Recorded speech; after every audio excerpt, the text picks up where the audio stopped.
penantian keluarga Mat Solar menemui titik terang.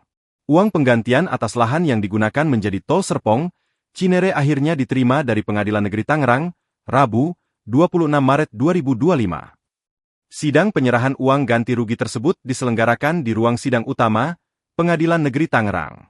Pihak Mat Solar sendiri dihadiri oleh sang istri, Ida Nurlela serta 3 putra mereka, Idam Aulia, Mihail Ali Shidki dan Haidar Rasyad.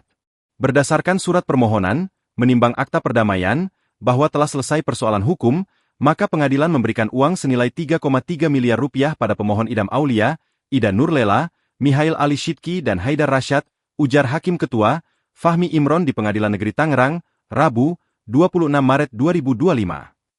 Penyerahan uang tersebut diberikan di waktu yang sama setelah persidangan. Penyerahan uang 3,3 miliar rupiah itu diberikan ke rekening milik Idam Aulia selaku ahli waris Mat Solar.